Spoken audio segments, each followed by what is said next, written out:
श्री कृष्ण कहते हैं इन 4 परिस्थितियों में स्त्री से कभी प्रेम नहीं करना चाहिए, चाहे वह कितनी भी प्यारी तथा सुंदर हो। मित्रों, एक बार की बात है, देव मुनि नारद पृथ्वी लोक पर भ्रमण कर रहे थे। तभी उन्होंने देखा कि पृथ्वी लोक पर सभी स्त्री तथा पुरुष प्रेम में विलीन थे। तभी उन्होंने अपने मन में विचार किया कि मनुष्य को यह नहीं पता कि किन परिस्थितियों में स्त्री से प्रेम करना चाहिए तथा कौन सी परिस्थितियों में प्रेम नहीं करना चाहिए। तभी देव मुनि नारद भगवान श्री कृष्ण के पास जाते हैं। तब भगवान श्री कृष्ण जमुना जी के किनारे विचरण करते रहते हैं। देव मुनि नारद को देखकर भगवान श्री कृष्ण कहते हैं, हे देव मुनि नारद, आइए, आपका स्वागत है। आज आप किस प्रयोजन से आए हैं? तब देव मुनि नारद कहते हैं, हे प्रभु, मैं अभी अभी देख कर आ रहा हूँ कि जितनी भी स्त्रियां तथा पुरुष हैं सभी प्रेम में विलीन रहते हैं। वह ना कोई स्थिति देखते हैं और ना कोई मान मर्यादा को समझते हैं। तो हे प्रभु, मैं आपसे यह जानने के लिए आया हूँ कि पुरुषों तथा स्त्रियों को कौन सी परिस्थितियों में प्रेम नहीं करना चाहिए। तब भगवान श्री कृष्ण कहते हैं, हे देव मुनि नारद, इस संसार में प्रेम तो सभी करते, यहाँ तक कि प्रेम के भूखे तो ईश्वर भी होते हैं, किंतु लोगों को प्रेम करते समय कुछ चीजों का ध्यान अवश्य रखना चाहिए। फिर आगे भगवान श्री कृष्ण कहते हैं, हे देव मुनि नारद, आज आपने बहुत ही महत्वपूर्ण प्रश्न किया है। इस प्रश्न से सभी स्त्रियों तथा पुरुषों को पता चल जाएगा कि कौन सी परिस्थितियों में प्रेम नहीं करना चाहिए और कौन सी परिस्थितियों में प्रेम करना चाहिए। तब देव मुनि नारद कहते हैं, प्रभु, आपसे निवेदन है कि आप अति शीघ्र बताइए। फिर भगवान श्री कृष्ण कहते हैं, हे देव मुनि नारद, इस प्रश्न को जानने से पहले आपको प्राचीन काल की एक कथा सुनाता हूँ। मित्रों, आगे भगवान श्री कृष्ण कहते हैं, जो स्त्री तथा पुरुष इस कथा को मन और ध्यान लगाकर पूरा सुनते हैं वह समझ जाते हैं कि कौन कौन सी परिस्थितियों में प्रेम नहीं करना चाहिए। भगवान श्री कृष्ण कथा को आरंभ करते हैं। कहते हैं, हे देव मुनि नारद, प्राचीन काल की बात है। एक नगर में हरिश्चंद्र नाम का राजा राज्य करता था। राजा बड़ा ही धर्मात्मा और सत्यवादी राजा था। उसके राज्य में ना कोई गरीब था और ना ही कोई भूखा प्यासा रहता था। राजा हरिश्चंद्र के यहाँ एक ब्राह्मण था, जिससे बिना कोई काम करवाए ही राजा उसे मंत्री जितना वेतन दिया करता था। मित्रों, जब वह ब्राह्मण बूढ़ा हो गया तो उसने अपनी पत्नी से कहा, हे प्रिय, हमको बिना काम के राजा का धन खाते खाते जीवन बीत गया। हमसे कोई काम नहीं लिया। राजा साहब वेतन तो हमें एक मंत्री के बराबर देते हैं, लेकिन वह कोई काम हमसे नहीं करवाते हैं। हम चाहते हैं कि हम राजा के एहसानों से मुक्त हो जाएं, और मुक्त हम तभी हो पाएंगे जब राजा हमसे कोई काम करवाएंगे। मित्रों, आगे भगवान श्री कृष्ण कहते हैं, हे देव मुनि नारद, यह सोचकर वह ब्राह्मण सीधा राजा के दरबार में गया और बोला, हे महाराज, आपका वेतन खाते खाते हमें बहुत वर्ष बीत गए हैं, परंतु आज तक आपने हमसे नौकरी का कोई काम नहीं लिया। हम ऊपर जाकर भगवान को क्या मुंह दिखाएंगे? इसलिए हमारी आपसे यह इच्छा है कि आप हमसे कोई काम करवाएं, जिससे हमें अपने आप पर कोई उधार चढ़ा हुआ महसूस ना हो। दोस्तों, ब्राह्मण की बात सुनकर राजा हरिश्चंद्र कहने लगा, देखिए ब्राह्मण जी, वैसे तो हमारी यह प्रतिज्ञा है कि हम किसी ब्राह्मण से कोई काम नहीं कराते, लेकिन आज आप ज्यादा कह रहे हैं तो हम तुम्हें एक काम बता रहे हैं, आप उसे कर लेना। आप हमारे काम के रूप में गंगा स्नान कराओ और छोटे से डब्बे में हमारे लिए भी गंगा जल लेते आना, यही आपकी नौकरी होगी। दोस्तों, राजा की बात सुनकर ब्राह्मण बड़ा खुश हुआ। वह तुरंत अपने घर आया और अपनी पत्नी से बोला, हे भाग्यवान, आज मैं राजा के कहने से गंगा स्नान करने जा रहा हूँ। ब्राह्मणी बोली, हे स्वामी, यदि आप गंगा स्नान के लिए जाओगे तो मैं आपके जाने के बाद अन्न जल कैसे ग्रहण करूंगी? आप तो जानते ही हैं कि मैं आपके दर्शन किए बिना अन्न ग्रहण नहीं करती हूँ। तब ब्राह्मण कहता है कि देखो, मैं अपनी एक तस्वीर दीवार पर बना देता हूँ, तुम इस तस्वीर के दर्शन करके भोजन कर लिया करना। 3-4 दिन की ही तो बात है, फिर तो मैं आ ही जाऊंगा। इतना कहने के बाद ब्राह्मण देव गंगा स्नान करने को चल दिए। मित्रों, आगे भगवान श्री कृष्ण कहते हैं, हे देव मुनि नारद, जाते जाते वह राजा से कह गया कि मेरी पत्नी घर पर अकेली है, आप उसकी खबर लेते रहना। तब राजा ने कहा, हे ब्राह्मण जी, आप किसी बात की चिंता ना करें, मैं आपकी पत्नी की खबर लेता रहूंगा। इतना कहकर वह ब्राह्मण तो गंगा स्नान करने चला गया। इस दौरान राजा हरिश्चंद्र ब्राह्मण के घर की देखभाल करने के लिए एक चक्कर रोज उसके घर पर लगा जाते। अब धीरे धीरे कई दिन बीत गए, पर ब्राह्मण जी गंगा स्नान करके अभी तक नहीं लौटे। आगे भगवान श्री कृष्ण कहते हैं, हे देव मुनि नारद, एक दिन की बात है, उस ब्राह्मण के घर के पड़ोस में आग लग गई। लोगों ने आग को बुझाने की बहुत कोशिश की, लेकिन आग नहीं बुझ पाई। अब तो धीरे धीरे आग ब्राह्मण जी के घर में पहुंच गई। उस समय वह ब्रह्माणी घर के अंदर दीवार पर बनी अपने पति की तस्वीर के दर्शन कर रही थी। आग जब पूरे घर में फैल गई, तब वह ब्रह्माणी अपने पति की तस्वीर के आगे खड़ी हो गई। सोचने लगी, कहीं मेरे पति की तस्वीर आग में न जल जाए। लेकिन उस तस्वीर के साथ ही साथ ब्राह्मणी भी सोचने लगी कहीं मेरे पति की तस्वीर आग में न जल जाए। लेकिन उस तस्वीर के साथ ही साथ ब्राह्मणी भी जलकर मर गई। राजा को जब खबर मिली तो राजा भागता हुआ आया और ब्राह्मणी को मरा देखकर उसे बड़ा दुख हुआ। सोचने लगा यह क्या हो गया, अब वह ब्राह्मण मुझसे पूछेगा तो मैं उसे क्या जवाब दूंगा। मित्रों, आगे श्री कृष्ण कहते हैं, देव मुनि नारद, राजा इसी सोच में बैठा था कि इतने में गंगा स्नान करके ब्राह्मण भी लौट आए। घर जाकर उसने देखा कि आग में जलकर ब्राह्मणी मर चुकी है तो वह क्रोधित हो उठा और राजा से बोला, हे महाराज, गंगा स्नान को जाते समय मैं आपसे कहकर गया था कि मेरी पत्नी की खबर लेते रहना, लेकिन आपने मेरी पत्नी की खबर नहीं ली, इसलिए वह आग में जलकर मर गई। मैं तुम्हें श्राप अवश्य दूंगा। मित्रों, ब्राह्मण देव को क्रोधित देखकर राजा हाथ जोड़कर बोला, हे ब्राह्मण देव, इसमें मेरा कोई दोष नहीं है। मैंने आपकी पत्नी की खबर ली थी, लेकिन आपकी पत्नी दीवार पर बनी हुई तस्वीर को बचाने के लिए घर से बाहर ही नहीं निकली, इसीलिए वह जल गई। अब जो होना था वह तो हो गया, आप अपने क्रोध को शांत कीजिए। मैं आपकी पत्नी को जीवित करने का प्रबंध करता हूँ, चाहे कुछ भी हो जाए, आप बस हमें 1 महीने का समय दीजिए। इतना कहकर राजा ने ब्रह्माणी की लाश को तेल में रखवा दिया और कहा कि आप 1 महीने का इंतजार करें।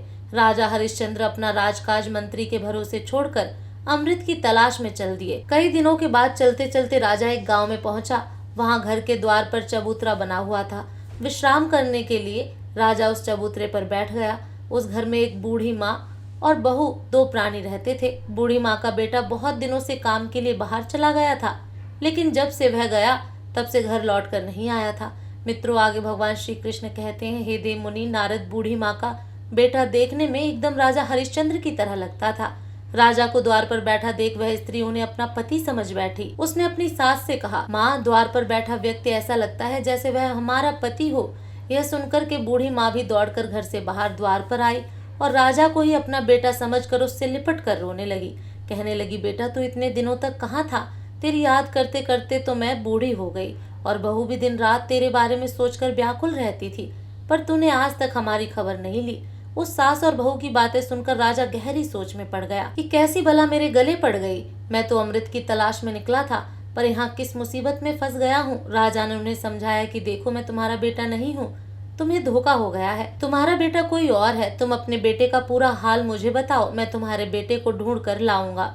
बूढ़ी माँ कहने लगी, बेटा, मेरा पुत्र 14 वर्ष की उम्र में अपना विवाह करके चला गया था और आज 25 वर्ष हो गए हैं। उसकी पत्नी उसकी चिंता में सूख कर पतली हो गई है, वह अभी तक लौट कर नहीं आया। राजा कहने लगे कि तुम्हारा बेटा किस देश में रहता है, क्या आपको कुछ अता पता है? बूढ़ी माँ ने जवाब दिया, महाराज, दक्षिण दिशा राज्य में एक वीर प्रताप नाम का राजा है जो 1 किलो सोना रोज गरीबों को दान करता है। उसी राजा के पास मेरा बेटा नौकरी करता है, भोला उसका नाम है। राजा हरिश्चंद्र बूढ़ी माँ और उसकी बहू को दिलासा देकर वहाँ से चले गए कि बहुत जल्द तुम्हारा बेटा तुम्हारे पास आ जाएगा, तुम चिंता ना करो। थोड़ा आगे चलकर राजा हरिश्चंद्र ने भगवान श्री कृष्ण को अपने मन में याद किया। तभी उनके समक्ष एक पुष्पक विमान आ गया। मित्रों, वह पुष्पक विमान देखने में अति सुंदर था। वह ऐसा प्रतीत हो रहा था कि जैसे सोने का हो। फिर राजा उस पुष्पक विमान पर सवार होकर के अति शीघ्र राजा वीर प्रताप के राज्य में पहुंच गए। उसने राजा के महल के द्वार पर अपना पुष्पक विमान उतारा और द्वारपालों से कहा कि हे द्वारपालों, भोला नाम के एक व्यक्ति को बुला दो जो राजा का सेवक है। मैं उनके गांव से आया हूँ, मेरा नाम हरिश्चंद्र है। द्वारपालों ने जैसे खबर भोला को दी तो भोला तुरंत भागता हुआ द्वार पर आया और हरिश्चंद्र को अपने कक्ष में बुलाकर ले गया और उसकी खूब खातिरदारी करी। राजा हरिश्चंद्र ने बताया, हे भाई, जब से तुम अपने घर से चले आए हो तब से तुमने अपनी सूरत तक नहीं दिखाई है। तुम्हारी माँ और पत्नी का रो रो कर बुरा हाल है। अब जल्दी से जल्दी आप जाकर अपनी माँ और पत्नी से मिलिए। दोस्तों, तब भोला कहता है, हे मित्र, क्या बताऊं, राजा साहब मुझे यहाँ से जाने ही नहीं देते। ना तो वह मुझे छुट्टी देते हैं और ना इस्तीफा लेते हैं।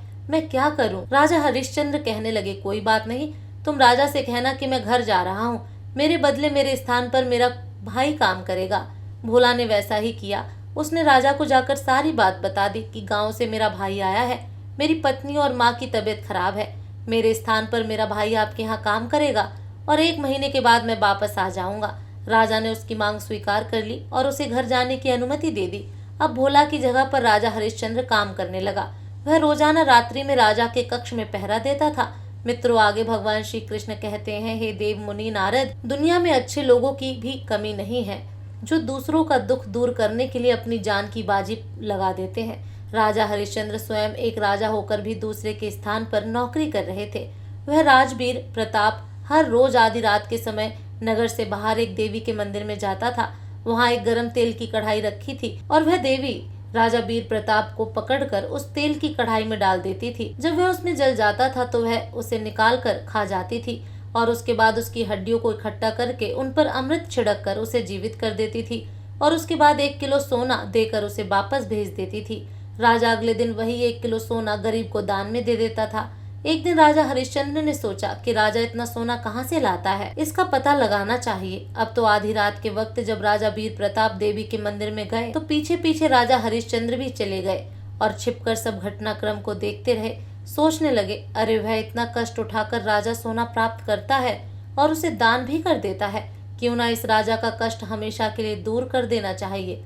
यही सोचकर राजा हरिश्चंद्र ने अगले दिन एक व्यक्ति से कुछ पकवान, इत्र, सुगंधित वस्तुएं मंगवाई और तरह तरह के स्वादिष्ट मसाले भी मंगवाए। फिर उसने उन मसालों और पकवानों को अपने पेट को काट कर उसमें भर लिया। जब आधी रात का समय हुआ तो राजा ने अपने कुछ लोगों को बुलाकर राजा वीर प्रताप को मूर्छित करवा दिया और उसकी जगह स्वयं मंदिर में चला गया।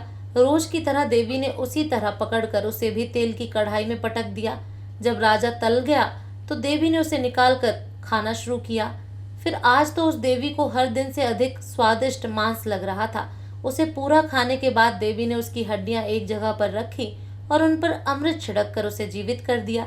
उसके बाद देवी ने राजा से कहा, अरे राजा, आज तो तूने मुझे बहुत प्रसन्न कर दिया है, तुम मुझसे जो चाहे वह मांग लो। मित्रों, आगे भगवान श्री कृष्ण देव मुनि नारद से कहते हैं, हे देव मुनि नारद, तब राजा हरिश्चंद्र ने देवी से 3 वर मांगे। पहले वर में अमृत का कलश मांग लिया, दूसरे वर में सोना बनाने वाला यंत्र मांग लिया और तीसरे वर में कहता है कि तुम इस तेल की कढ़ाई को पलट करके चली जाओ और आज के बाद किसी मनुष्य को मत खाना। इस प्रकार देवी राजा हरिश्चंद्र को अमृत का कलश और सोना बनाने वाला यंत्र देकर चली गई। इधर राजा हरिश्चंद्र राजा वीर प्रताप के पास लौट गया और उसको स्वस्थ कर दिया। रात के 1 बज चुके थे। जब राजा वीर प्रताप की आंखें खुली तो वह एकदम से उठकर देवी के मंदिर की ओर भागने लगा। वहां जाकर देखा तो वहां कुछ भी नहीं था, केवल कढ़ाई उल्टी पड़ी थी। सोचने लगा, आज मैं सोना कहाँ से दान करूंगा, आज मेरी बहुत बड़ी बदनामी होगी, लोग कहेंगे कि राजा के पास ही धन खत्म हो गया। इसी चिंता में राजा वीर प्रताप लौटकर महल में आकर अपने पलंग पर आकर लेट गया। इधर सुबह जब हुई तो राजा के महल के द्वार पर सोना लेने के लिए लोगों की भीड़ जमा हो गई। अब तो राजा बड़ी चिंता में था कि मैं कहाँ से इन्हें सोना ला कर दूं। आज सोना तो मिला ही नहीं। राजा हरिश्चंद्र राजा वीर प्रताप की चिंता को समझ गया था। उसने राजा वीर प्रताप से पूछा कि आज आप इतने उदास क्यों हो। तब राजा वीर प्रताप ने हरिश्चंद्र को पूरी बात बताई कि मेरे पास सोना ही नहीं है तो दान किसका करूं, आज तक मेरे द्वार से कोई खाली हाथ नहीं गया है। तब राजा हरिश्चंद्र ने कहा कि आप चिंता न करो, लो यह सोना बनाने वाला यंत्र है और साथ में अमृत का कलश भी है। राजा वीर प्रताप बड़े हैरान थे कि जो काम आज तक मैं न कर सका वह हमारे इस नौकर ने कर दिया। राजा वीर प्रताप को संदेह हुआ कि इतना बड़ा काम कोई साधारण मनुष्य नहीं कर सकता। कहने लगा, राजा हरिश्चंद्र ने अपना सही परिचय दिया कि वह एक नगर का राजा हरिश्चंद्र है और मैं एक ब्राह्मणी को जीवित करने के लिए अमृत लेने आया हूँ। आपका दास बनकर दोनों काम हो गए, आपको सोना मिल गया और मुझे अमृत। राजा हरिश्चंद्र का नाम सुनकर राजा वीर प्रताप उनसे क्षमा मांगने लगे और उन्हें बहुत धन्यवाद दिया कि आपने हमेशा के लिए मेरा कष्ट दूर कर दिया। आपका जैसा नाम सुना था आप तो वैसे ही हैं। इसके बाद राजा हरिश्चंद्र वहां से चला आया और उस ब्राह्मणी के शव पर अमृत छिड़क कर उसे जीवित कर दिया। अब तो वह पहले से अधिक सुंदर और जवान हो गई। सुंदर और जवान स्त्री को पाकर ब्राह्मण देव बड़े प्रसन्न हुए। कुछ दिन तो वह दोनों हंसी खुशी से रहते रहे, लेकिन धीरे धीरे ब्राह्मण देव की स्त्री को बूढ़े पति से नफरत होने लगी। अब तो वह दूसरे पुरुष की कामना करने लगी।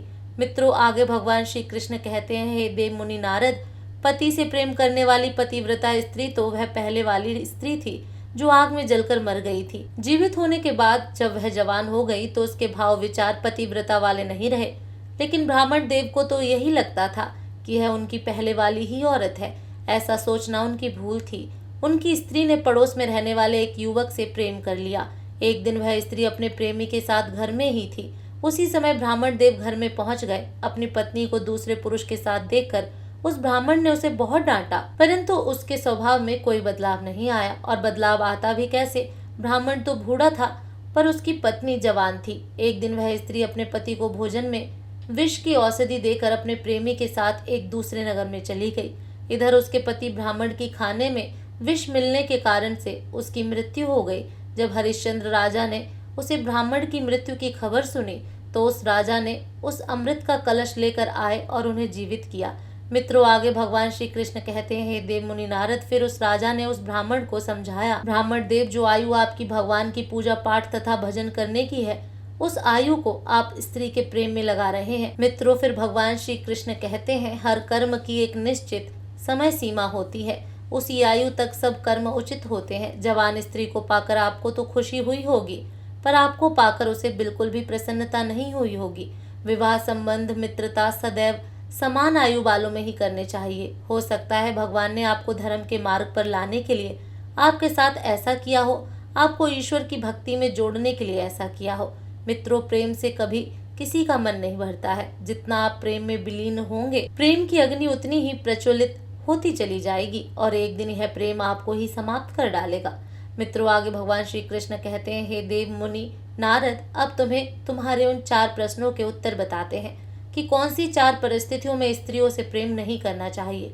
नंबर 1, जब स्त्री बदचलन हो जाए और वह आपका अपमान करने लगे, तब उससे प्रेम नहीं करना चाहिए। नंबर 2, जब स्वयं के ऊपर बुढ़ापा आ जाए और आप जर्जर अवस्था को पहुंच गए हो, तो स्त्री और पुरुष को भगवान के प्रति समय व्यतीत करना चाहिए। तब प्रेम का समय नहीं, भगवान की भक्ति का समय होता है, और जो ऐसा करता है उसे भगवान की कृपा जरूर मिलती है तथा उनकी पूजा पाठ भजन कीर्तन सुनना चाहिए। नंबर 3, जब स्त्री मर्यादाओं को तोड़कर धर्म का विरोध करने लगे, भगवान की भक्ति में मन न लगाकर वासना में मन लगाने लगे, तब स्त्री से प्रेम नहीं रखना चाहिए। नंबर 4, जब स्त्री आपकी बातों का तिरस्कार करने लगे, आपकी बातों पर ध्यान न दे और वह स्त्री आपको छोड़कर किसी दूसरे पुरुष से प्रेम करती हो, तो इन परिस्थितियों में स्त्री से प्रेम नहीं करना चाहिए। मित्रों, वरना जीवन भर परेशानियों का सामना करना पड़ सकता है। मित्रों, आशा करते हैं कि यह कथा आप लोगों को अच्छी लगी होगी। तो कमेंट बॉक्स में जय श्री कृष्णा लिखकर वीडियो को लाइक करके चैनल को सब्सक्राइब करें। धन्यवाद।